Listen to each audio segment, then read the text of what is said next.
તમારું? ઇકબાલ માસ્ટર માંગરોળનો ખેડૂત છું।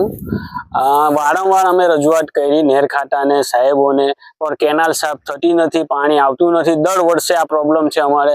ખેડૂતોને છેલ્લે મળવાનો વાળો છે આ વર્ષે, એવું પોઝિશન છે। એમ બી કુદરતનો માર ઉપરથી આ નેર ખાતાનો આ કામ થતું નથી, એટલા માટે અમે દર વર્ષે અમારે છેલ્લે પાણી એન્ડમાં મળે છે ને મળતું જ નથી। જેવું ડેણમાં તો પાણી જતું જ નથી। અમે દરેકને રજૂઆત કરી ચૂક્યા છે, તે છતાં પણ કોઈ અમારું સાંભળતું નથી।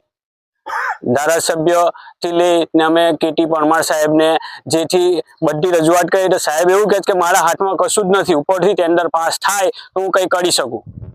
એવી અધિકારીઓ બી અમને જવાબ આપે છે। હવે એનું શું કરવાનું અમારે?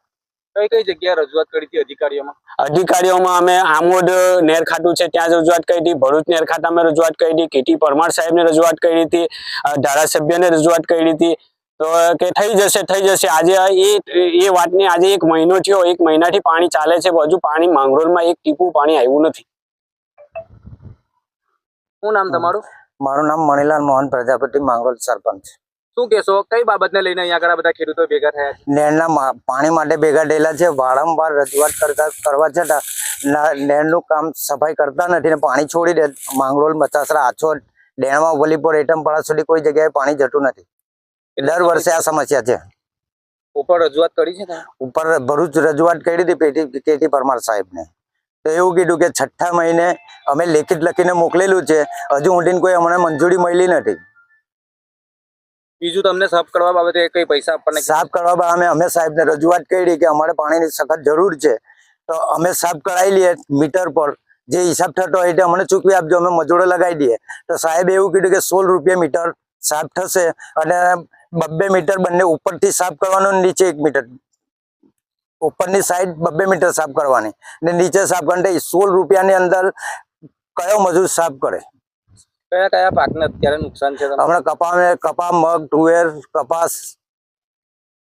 શું આગળ તમારું શું પગલું રહેશે હવે આ તમારી સમસ્યાનું નિરાકરણ ના આવે તો?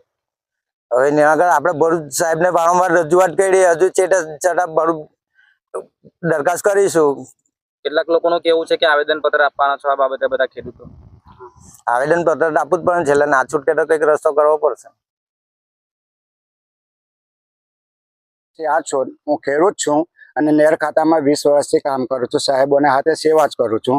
મારે બધા સાહેબો જોડે બધાની જોડે સંબંધ છે, સારામાં સારા સંબંધ છે, પણ અધિકારીઓ એવું બહાનું કાઢીને છટકી જાય છે કે ભાઈ મેં ટેન્ડરમાં એક કામ મોકલેલા છે લખીને, પણ ત્યાંથી ગાંધીનગર અને બરોડાથી કામો પાસ થઈને આવતા નથી। એમાં જે છે કેટી પરમાર સાહેબ છે અને હમણાં નવા એક્ઝિક્યુટિવ એન્જિનિયર ઉર્વશીબેન મુકાયેલા છે અને હમણાં બીજા એક પટેલ સાહેબ એને કોઈક નવી નિમણૂક થઈ છે, એમની મારી મુલાકાત થઈ નથી, પણ એમને મેડમને ટેલિફોનિક 15 વખત રજૂઆત કરી છે। કોન્ટ્રાક્ટર એવું કહે છે કે મને વર્ક ઓર્ડર મળશે તો જ હું કામ કરીશ, બાકી હું કામ કરવાનો નથી। હવે આ ઇરિગેશનનો સમય આવે તે નવેમ્બરમાં ચાલુ થાય તો જ ખેડૂતોના પાકને ફાયદો થાય, બાકી અત્યારે પાક સુકાવાના આડે છે, હજુ કેનાલો સાફ થઈ નથી અને કોન્ટ્રાક્ટરને કહે છે કે મને પૈસા મળતા નથી અને મારે ઉપરવી અધિકારીઓને મારે ઉપરવી બધાને આ પૈસા આપવા પડે છે, એટલે મને પોસાતું નથી। આ કોન્ટ્રાક્ટરનો જવાબ છે મારી પાસે, બરાબર, ટેલિફોનિક કરેલું છે। હમણાં કે પેલા કેટી પરમાર સાહેબ જોડે વાત થઈ છે કે 5 દિવસમાં થશે, 10 દિવસમાં થશે, પણ હજુ એમનું કંઈ થતું, એમને કોઈ જવાબ મને યોગ્ય આપતા નથી।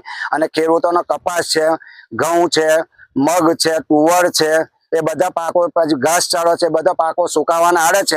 15 દિવસ પછી જો અમને પાણી મળવાનું હોય તો એ પાણીને અમારે કોઈ ખેડૂતને જરૂર, કેમ કે અમારો પાક તો સુકાઈ જ જવાનો છે। 5 દિવસમાં પાણી મળે ને કેનાલો સાફ સફાઈ થઈ જાય તો અમને ફાયદો થાય એવું છે, ને તો અમે ઉગ્ર આંદોલન કરીને 5 દિવસ પછી જો અમારી સફાઈ નહીં થાય તો આવતા વીકમાં અમે કેનાલો સાફ કરવા દેવાના નથી, કેમ કે એ લોકો કોન્ટ્રાક્ટર અને અધિકારીઓ મિલીભગત કરી પૈસા ઉધારી લે છે અને પાણી જ ના આવવાનું હોય તો પછી સાફ સફાઈ કરવાનો કોઈ અર્થ નથી। અને દર વર્ષે રજૂઆતો કરવા છતાં નવેમ્બરમાં એ લોકો ટેન્ડર મૂકતા નથી અને જે તે કોન્ટ્રાક્ટરનું ટેન્ડર પાસ થાય છે એ કોન્ટ્રાક્ટર પાસે પૂરતા માણસો હોતા નથી અને એ કોન્ટ્રાક્ટર 100-200 કિલોમીટરનું કામ રાખી લે છે અને પછી 50-100ની ગેંગ ઉતારીને અમુક જગ્યાએ મૂકે છે, 10-10 માણસો કામ કરે છે અને એમાં ખેડૂતોને નુકસાન જાય છે। એમ દર વર્ષે ખેડૂતો 1-2 મહિના લેટ જ ચાલે છે। જેવી રીતે કે મારી આછોડ માઇનોર છે તે કેરવાડાથી બુવા આવી બુવાથી 800 ડીટોલા માઇનોર તરીકે ત્યાં પછી ડિસ્ટી ડેનવા ડિસ્ટ્રીમથી નીકળે છે અને ડેનવાથી સીધે માંગરોળ જાય છે. એવી રીતે માંગરોળ વાળા ભાઈઓને આ તકલીફ છે કે એમને પાક સુકાઈ ગયા પછી દર વર્ષે પાણી મળે છે. એટલે મારી રજૂઆત છે, મારી દરખાસ્ત છે સાહેબોને વિનંતી કરીને કે આ 5 દિવસમાં મારો કોઈ પણ અમારા માંગરોળ, બચાસરા, આછોડ, ઈટોલા જે કોઈક અમારે તકલીફ છે ખેડૂતોને દૂર કરો તો મહેરબાની તમારી તો આગળ અમે ઉગ્ર પગલાં ભરીશું અને કેનાલ સાફ સફાઈ કરવા દેવાના નથી. કેમ કે અમારે પાણી ન મળતું હોય તો અમારે સાફ સફાઈની કોઈ અમારે ત્યાં એમ બેસવાનું નથી કેનાલમાં, અમારે પાણી માટે જોઈએ છે. અને કોન્ટ્રાક્ટરને સાહેબોને એવું કહીએ છે કે બહારની સફાઈ તમે ના કરો તો ચાલશે, પણ અમને અંદરની સફાઈ, ઇનરની સફાઈ કરી આપો તો અમને પાણી મળી જાય. પછી તમે તમારી ફુરસદે 15 દિવસ કેનાલ બંધ કરી દીજો અને પછી બધા ખેડૂતો પાઈ લે, એક પિયત કરી લે, પછી તમે એ સફાઈ પાછી ઉપરની સફાઈ કરજો પાણી બંધ. કે ના અમે તો બધું જ કરીશું, તો એમાં વાર બહુ લાગે. છેલ્લા 2 મહિના થઈ જાય છે.